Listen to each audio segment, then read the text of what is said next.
And let's begin with settling into meditation posture.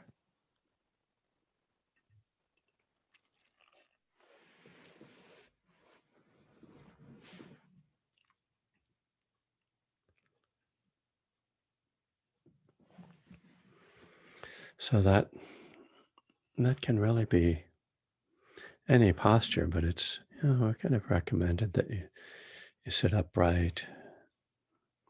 You certainly want to be balanced so you're not tipping one way or another.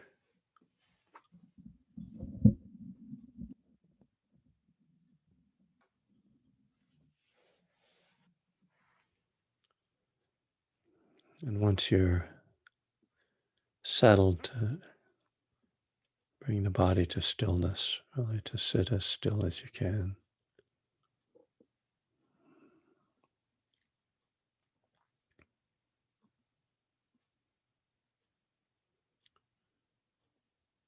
And let the attention come into the body, feeling yourself sitting.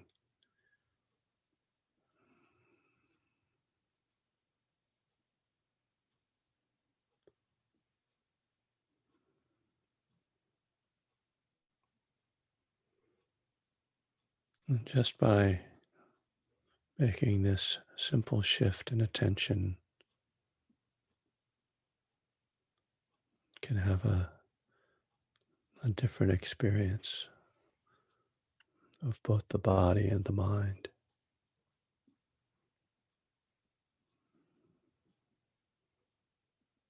We spend so much time thinking and kind of looking at the world, moving through the world. And that to just come into stillness and move the attention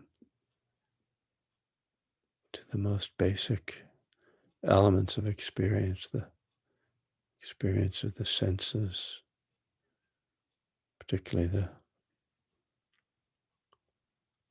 sense of really what we call it touch, feeling the body.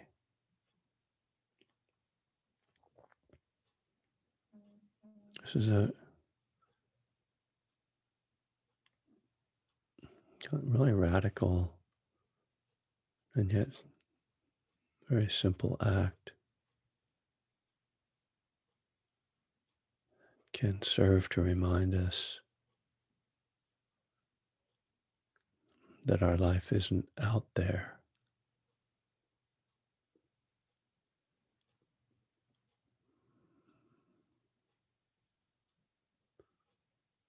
that our thoughts and plans are just creations of the mind that don't exist other than in our minds.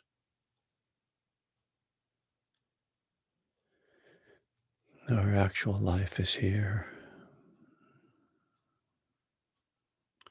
in the body and in awareness through the senses of the body and the sense of the mind.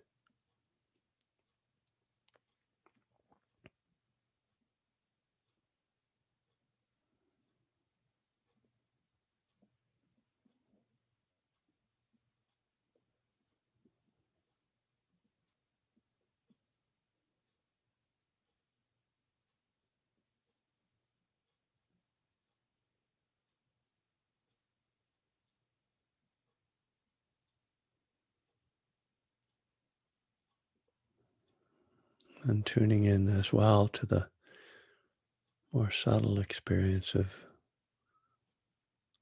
mood or emotion, which can also be felt through the body and is also not a thought.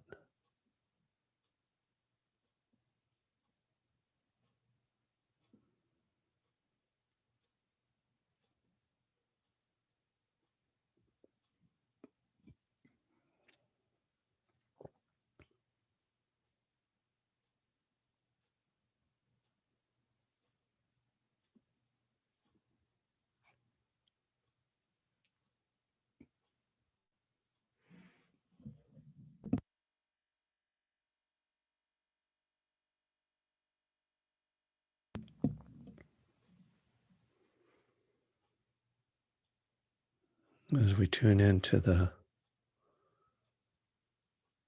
senses, the body, sense of mind, the sense of feeling, there are three things the Buddha points to that he encourages us to notice. The first is the dynamic quality of these things, that they are constantly moving and changing. No impermanence, nothing static.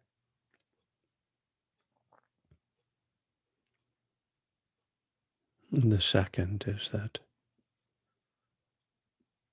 because nothing is static, it's also not something that can satisfy us, resolve anything. Dukkha, unsatisfactory.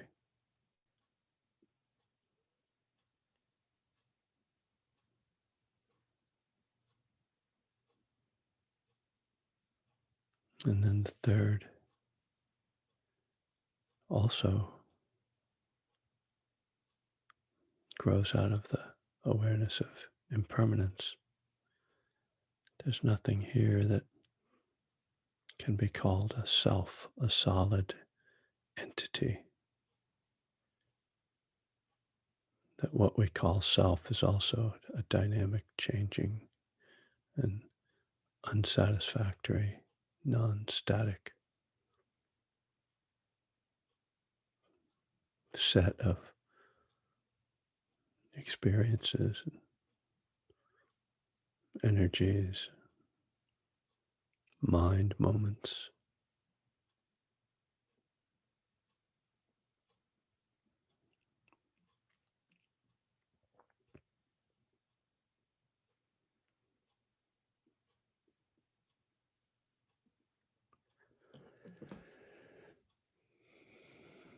These three characteristics, as they're called,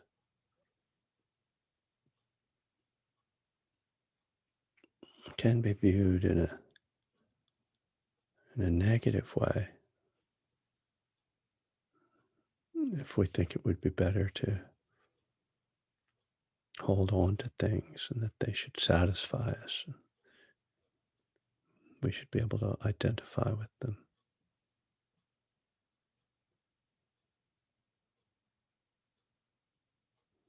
But when we have clarity about their truth, about the fact that they are irrefutable,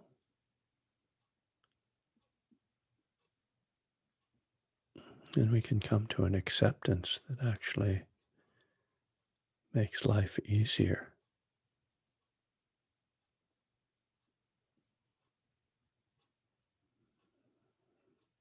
Much like the concept of powerlessness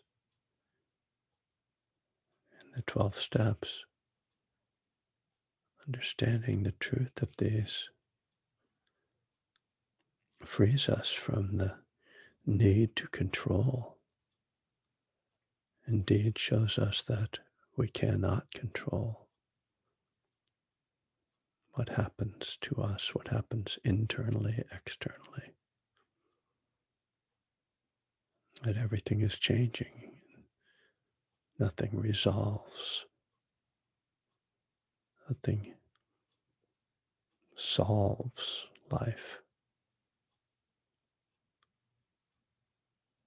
and that we're not,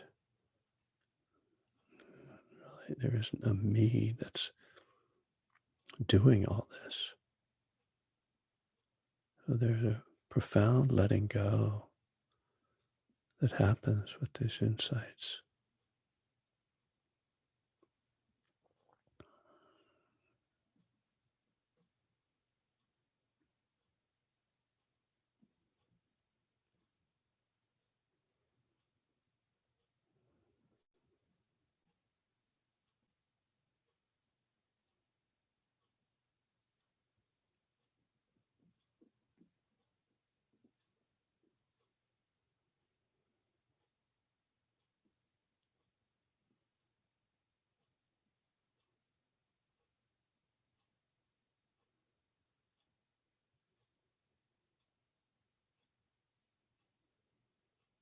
And so we are invited to rest with the breath, to rest in acceptance and openness, and even interest, curiosity. What is happening? What is happening now outside the projections of my mind?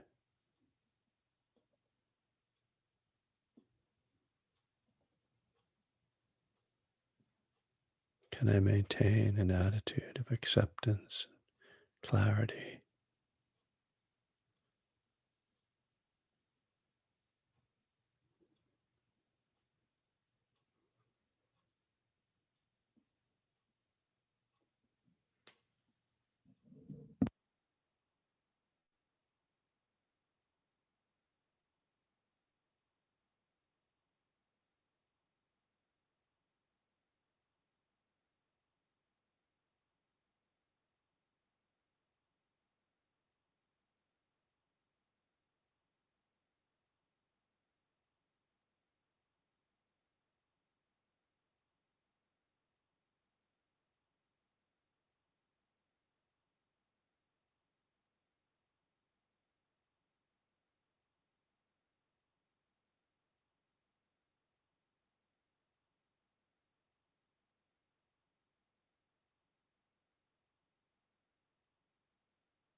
All right.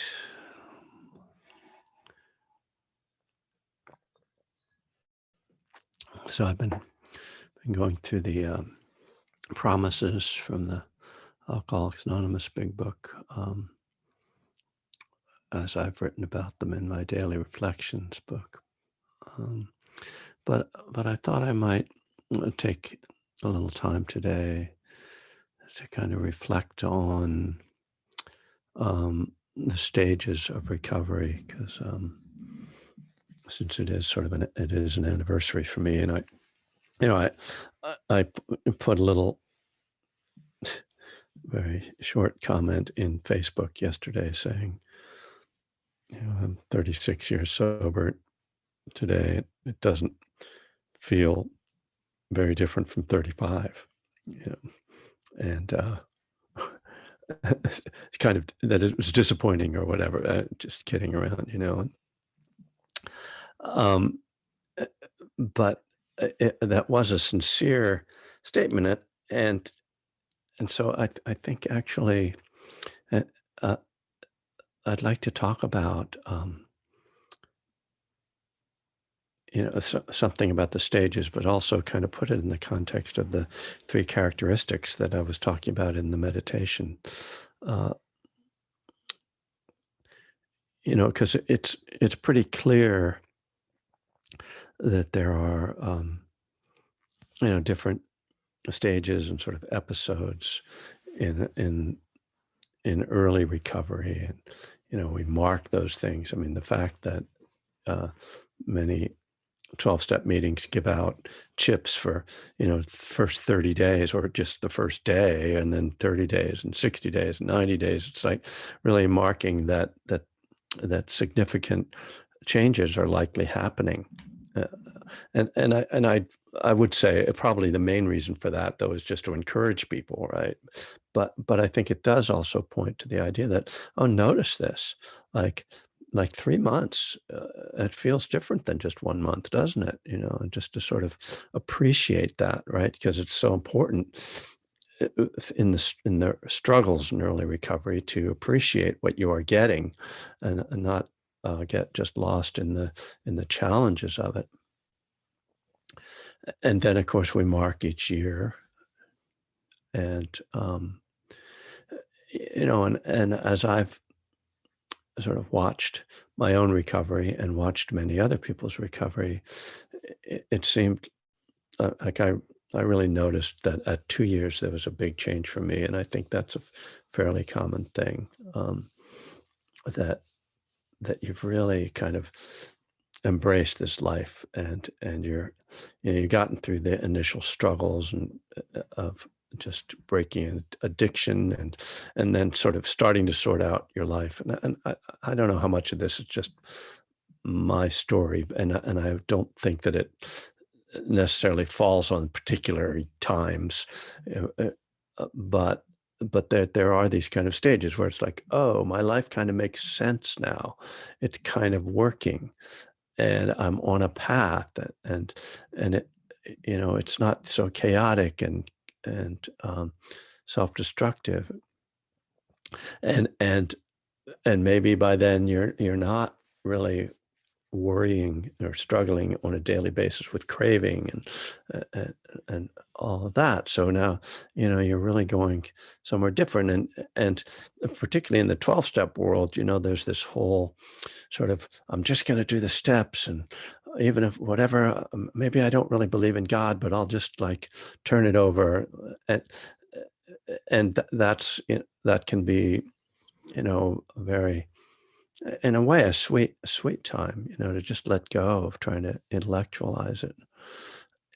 And, sometime you get to 5 years and 7 years, 10 years, and, the momentum and the excitement of those early years and of just finally getting your life back, or, getting your life on track, that's not so, there isn't so much energy with that.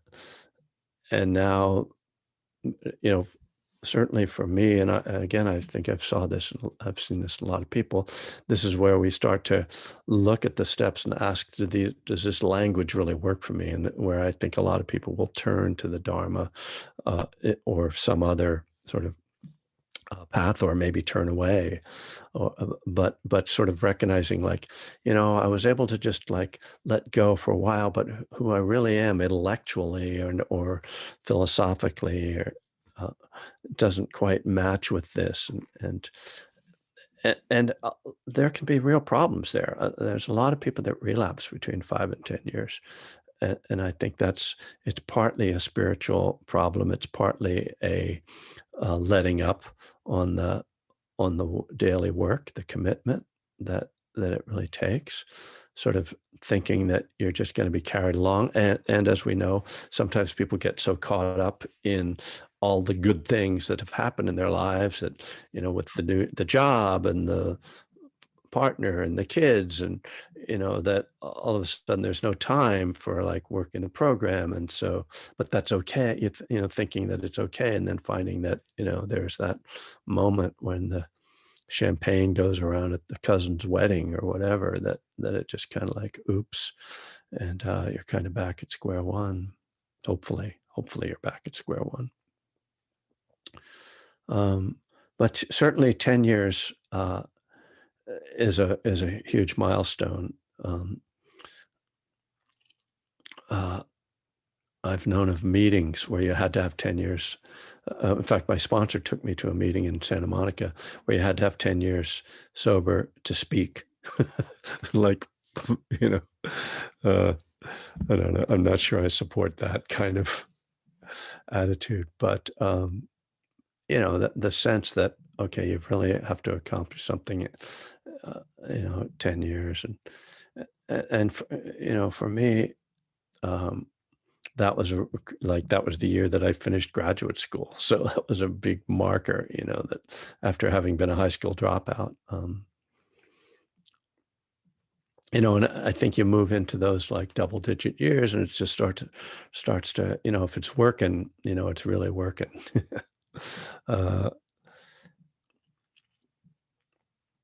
so, so here I am at 36, and it's funny, but 35 was like a sort of a big deal to me in my mind, and I'm not sure why. Maybe partly because I got sober when I was 35. So it was like, that was sort of like a marker. But also I can remember at, earlier in recovery, not early, but like in my like between 5 and 10 years, being at a meeting in Southern California where somebody had 35 years, and I was like, that's a lot of time. That's really, yeah, that's it. 35. That's, and sort of getting there and going, okay. um, it feels like it felt like a big deal. So, so then yesterday, thinking, why does 36 feel like not a big deal? It's because it's like, for me, basically, feels like I'm just going into this just bizarre, like, world of like, am I gonna get to like 50 years sober? It's just like weird to think like that. But um, what what's striking to me is that life goes on, to state the obvious, unless it doesn't. But that nothing is resolved. So this is where it comes back to the three characteristics, that it's constantly changing. I mean, of course, this year was insane for the world, but it wasn't particularly insane, unusually insane for me. It's about as insane as it usually is. Uh, but it's just like the challenges of life, again, to state the obvious, like, keep evolving. They keep changing. Everything is impermanent, right?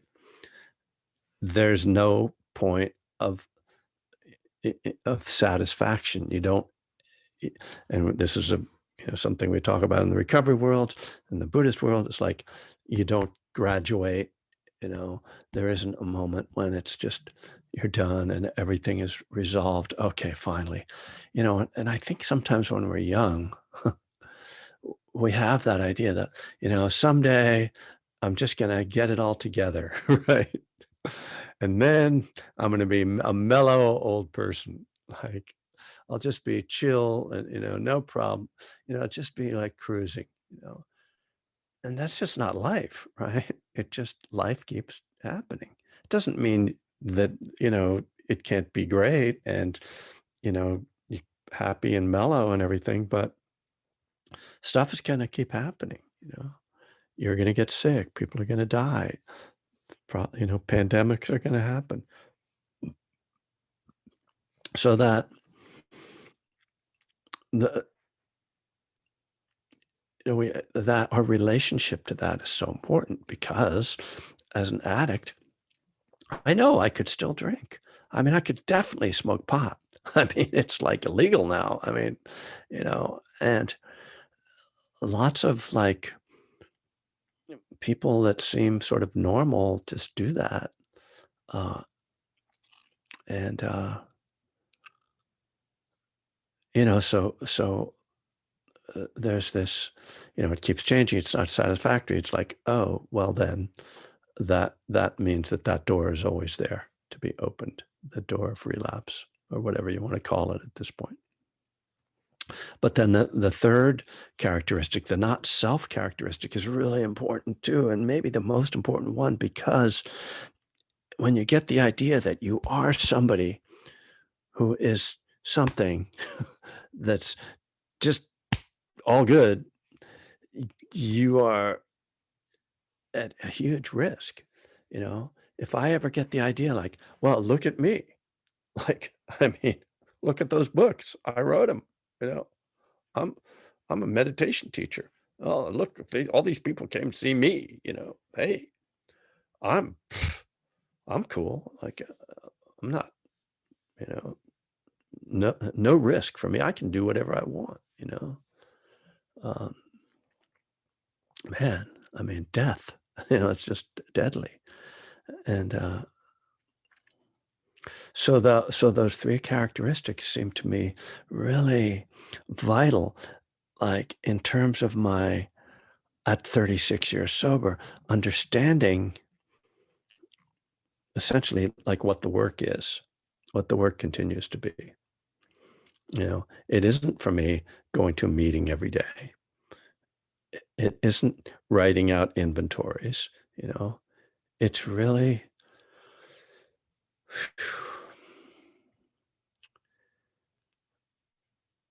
being, well, it goes back to maintaining my spiritual condition. It's about maintaining my spiritual condition on a daily basis. And that can involve, it could involve going to meetings. It can involve writing out inventory. It involves meditation, obviously. Uh, but it's maintaining that spiritual condition in light of the fact that everything is going to keep changing. Challenges are going to keep happening. It's never going to be resolved. And I don't get to sit on some, pedestal. You know. So once I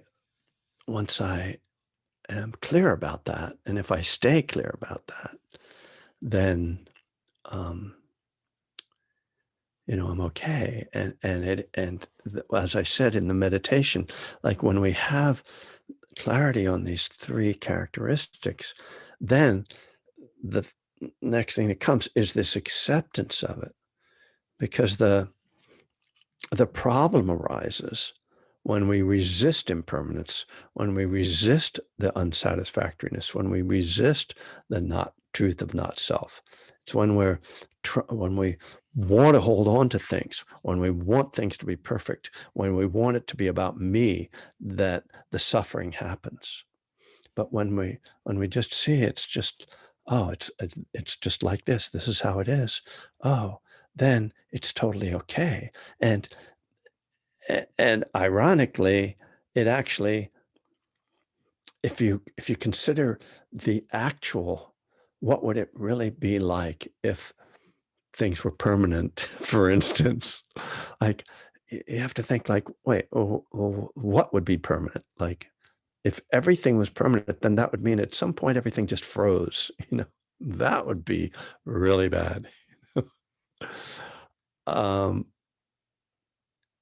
and what if you got everything, and like, even the concept of like satisfaction. Okay, I've got everything I want. I'm just, everything is resolved in my life. Okay. Well, now what am I going to do? Well, there's nothing to do. Well, that sounds really boring, I mean, I've got everything. Oh, okay, great. And what? I think I'll build a spaceship and go into space. This is what you would do, That's and I have to do it before that other guy does it, because that's how stupid it is. Yes, Jeff Bezos, I'm pointing at you. And I mean, if there were a solid self, you wouldn't be able to change. Problem. You're stuck with you as you are. No opportunity for evolution or resolution, So we can see that, like, it's actually very freeing to live in harmony with this, and that it's actually good that that's the way things are. Yeah. So, mm, no, I guess I'm not going to get into the next promise, but I think that this day and me talking about this is a good, you know, certainly related to the promises. The fact that I'm here is an expression of the promises, you know. So just maybe hear from you guys.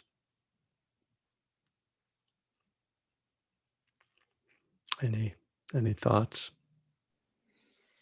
Hey, Kevin, can you hear me? I'm Chris. Oh yeah, hi Chris. Um, yeah, congratulations on 36. That's a big deal, you know. Um, and I wanted to say how disappointed I was to hear that you're having the book giveaway, this Saturday. I just moved from Manteca, so I was about an hour away. I would have loved to have come down and had a cup of coffee with you on the back deck, you know what I mean, and peruse books. Yeah. But Sorry. I've just moved back to Tempe, Arizona, and so Ooh. I won't be seeing you. But I have started seeing people in person slowly but surely. Many of my friends are vaccinated. I'm vaccinated. And it's been quite a transition. It's been exhausting. So, but I would love to have seen you in person. You know what I mean? Yeah. Yeah. Well, that reminds me, only vaccinated people are invited, by the way. I love everybody, but Jim, what's happening? Hey, Kevin, happy birthday. Thank you. Yeah, your reflections on birthdays just brought up a lot of thoughts for me. And one of them, one of the sayings I like a lot is that we can have too many years and not enough days. And, focusing on what the amount of time versus the quality. And that's dangerous, I think, in and of itself. The other is I like it when other people, and I try to do this myself, say we had 28 years, because I don't do this alone. I do it with all of you guys, and with the support of teachers like you, Kevin, and Sangha, and 12-step meetings. And the whole point of recovery in my mind is that I can't do it alone. And that's something that I have to keep remembering. And yeah, and gratitude, I guess, just grateful for each day of recovery, because we're not cured, right? All we have is Yeah. a daily reprieve contingent on the maintenance of our spiritual condition.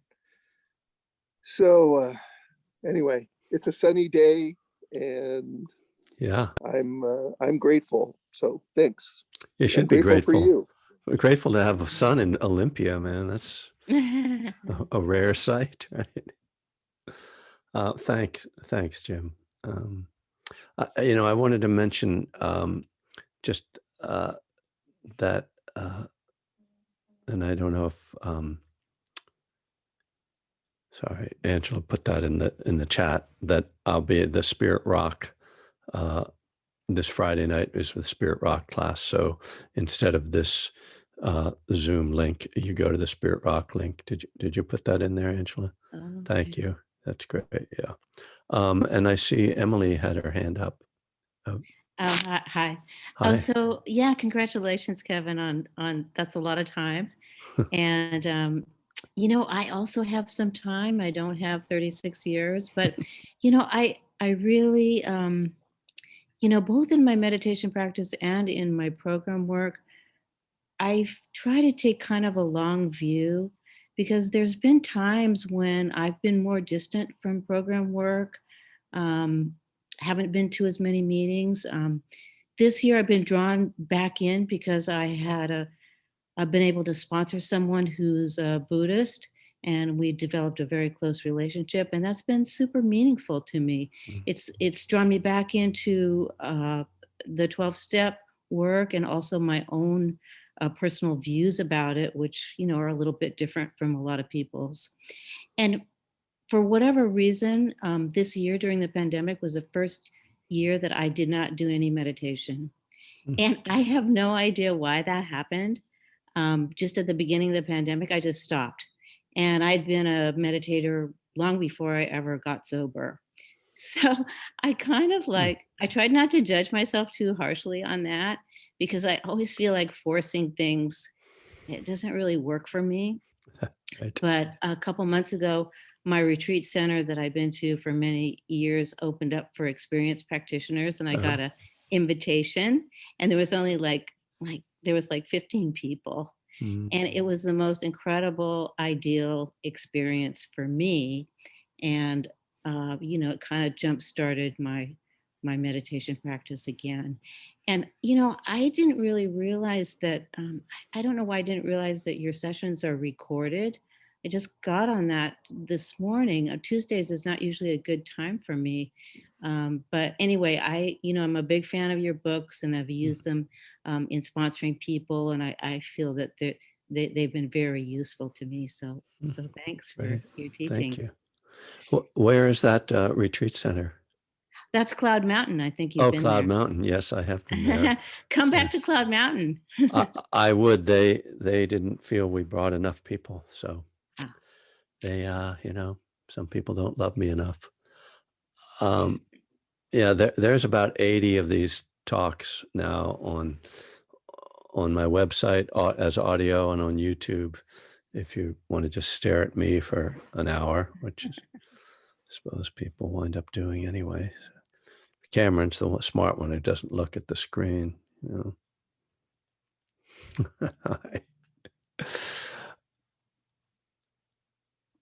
Hey, how you Hey, doing?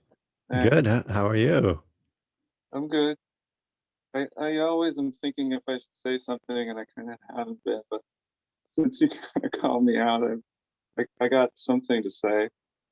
Uh, so you were talking about what if things actually were permanent, and isn't that kind of what Nibbana is? That it's the unconditioned. It never arose, so it won't die. It's Yeah. unconditioned, changeless, and I can't grasp that, but that it kind of points in that direction. So, I mean, maybe you have some thoughts on that. But it seems absurd, that the idea of things not changing. And then I'm thinking of this Talking Head song. So I'm really a David Byrne fan. I think he's a wonderful person. If you haven't if you haven't seen his new work, it's on HBO. His new you should look for it. David Byrne on HBO. Uh, It's very much in tune with the condition of being human. He's great. He's great. But he has this song. He has this song called Heaven, and it talks about things being changeless. And it talks about there's a party, and everybody's there, and it ends at exactly the same time, and then it starts again. And then there's a band, and they play this song, and then they play it again, and they play it all night long. And it's just kind of this absurd idea of what heaven would be if it was changeless and things just going on and on and on. So, yeah, that's kind of where my thoughts are. And thank you, Kevin. nice. Yeah. It's nice to see you, Cameron. Always to have you with us. You know, I don't know anything about Nibbana, except what I've read about it. But it's certainly, when we, on the one hand, maybe in some sense you could say that it's impermanent, but I mean, that it's permanent, but it's not quite like that because it isn't, there's not a thing. And since it's not created, like our idea of permanent is like, okay, things are going to stay the way they are right now, and typically we don't really think of it as like everything is going to freeze, like the wind is going to stop or something, and water is going to stop running. But we think like, oh, I'd really like to keep it just like this, where, I'm this age and I have this job and my kids are this age and, my partner is like whatever, or that moment when you win something. But the idea of unconditioned is it never gets created in the first place. So there isn't something that's permanent in quite the same sense. I mean, just that's my own sort of take on what that it's we can, as you're I mean, we can't really conceive of this because it's not conceived, it's not created, and so to even talk about it is sort of like just in a way silly. But yeah, it definitely falls out. It is outside the realm of the three characteristics. That is true. It is not. It is not impermanent. It is not dukkha, and it is not self. But it doesn't mean it is permanent. Exactly. Anyway, Carol, hi. Hi, congratulations on your milestone. That's amazing. I like the little mental exercise of picturing something being permanent. And that reminded me of something that Michael Singer said in The Untethered Soul. He talked about we create situations where we become like a fish swimming in ice. And I just pictured, like everything stopped. Yeah. And we constrict ourselves because we cling to things and we want things to be the same. But I can also relate to what you said about coming up on different milestones. And right around the time that I had 4 years of sobriety, I was just white knuckling it, and I wasn't really getting the concept of a higher power. And at that time, my home group was my higher power because I didn't have anything else. And I've always been one to read all these self-help books, but I never improved myself because I never put what they said into practice. Uh-huh. And so I found that I was doing that with the steps as well. And they call that working the wall steps, where you sit there and like, oh, I got that, intellectually understand this concept, but you never actually bring them into your life and work them. So, and paradoxically, I read something that got me out of this whole conundrum. And I was reading a quote by Immanuel Kant, the German philosopher, who said, I had to put limits on knowledge in order to make room for faith. And the whole light bulb went off. I had a psychic change, a spiritual experience, whatever you want to call it, because here I am at 4 years sober, and I was having faith in something and didn't realize it at the time. Actually, something bigger than my home group. And I realized I you know, turn the earth. I can't move a tide. I can't do all these things. There is something bigger than me. And I was having faith all along. So that was a huge psychic change for me, you know, like just kind of ratcheting up my sobriety in a way that I realized I couldn't keep going down that same road, denying that there was something out there, because I'm not really an atheist, you know. Huh. So anyway, that was kind of a big deal for me, and it just, I was reminded of that by you talking about your years of sobriety. So thank you so much. I always enjoy these talks on Tuesdays. Appreciate it. It's a great story. Thanks, Carol. It reminds me, there's a Zen story about the professor coming to visit the Zen master, and the professor's like, well, you know, what can you teach me, you know? And the Zen master just starts pouring tea into a cup, and it keeps overflowing, and you know, until it's spilling out. And the professor's like, why are you doing that? You're spilling tea all over the place. Well, that's like you. I can't teach you anything because your mind is already full of ideas. You know, you have to make space for it. Just the same idea of what you said about Kant. That's great. Great quote. Monica, hello.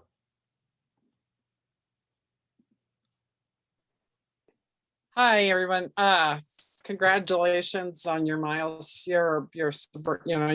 your recovery birthday. It's always, it's amazing anyway. But I think I was thinking about when I was out there drinking and using, I used to think that everything was permanent. It was kind of like a movie of like Cocoon.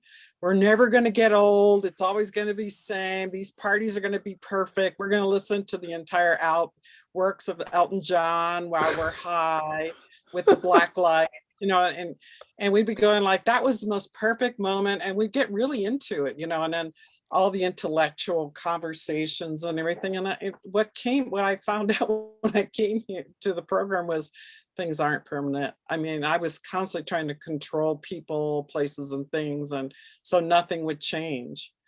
And so that was the kind of I like what Carol was saying too about the working the wall. Done that one.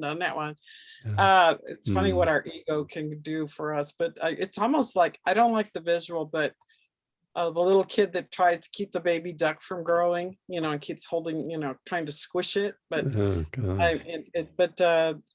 I don't like that visual. I have to come up with a analogy, but Good though. the harm part of that is, I'm reading a lot about Sutta 9 right now, and so the harm thing is hard. I don't want to, but yeah, that's all I wanted to say. And it was kind of a funny visual for me. So, but I'm really glad to be here always. Thank you. I'm very grateful for these classes. It's amazing.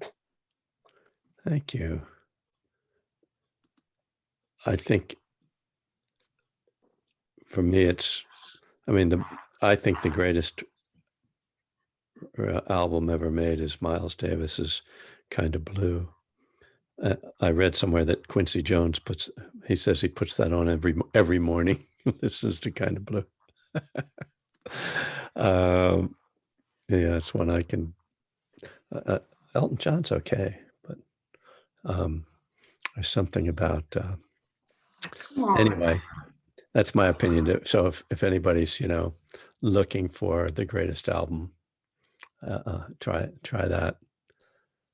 Jane, did you have your hand up? Do you want to say something?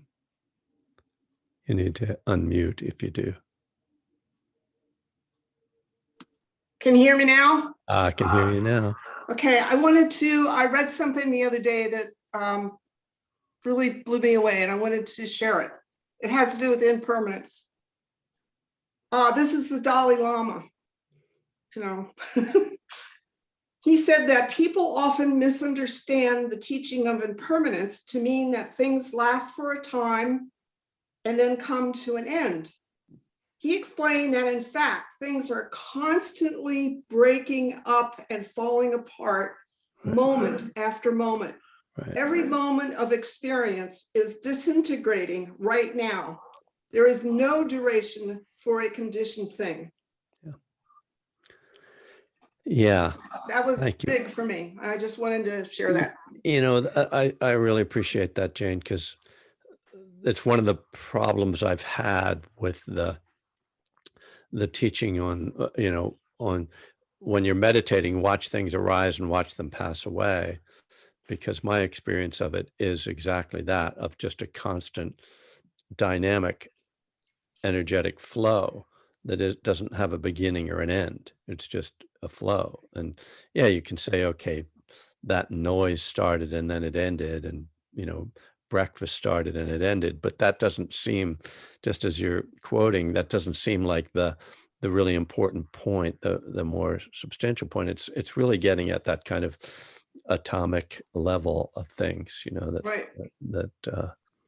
yeah, beautiful. Good quote. Normally, I don't like people to quote anybody but me in my class, but Well, it's the Dalai Lama. yeah, I know, but I mean, I all right, I won't say anything more because I'll get in trouble, which I've been known to do. So there's that. Friday, Spirit Rock. I think there's information about Donna, which is always nice. People supporting me. And trying to look into some kind of a retreat happening. If you are interested in the Southern Dharma retreat that's going to be over Labor Day, the week before Labor Day, ending on Labor Day, they're going to open for registration on July 1st. And those spots are going to get snapped up probably on July 1st or 2nd. It's going to be very quick. So if you're interested in coming out there, you should look for that. I don't think I have it on my, I think I put it on my website actually, maybe like yesterday. Great memory. You're watching me deteriorate right in front of your eyes. So this is what aging looks like in real time. So thank you all, dear ones, for being Well, here. didn't say deteriorate, so. No? Sorry.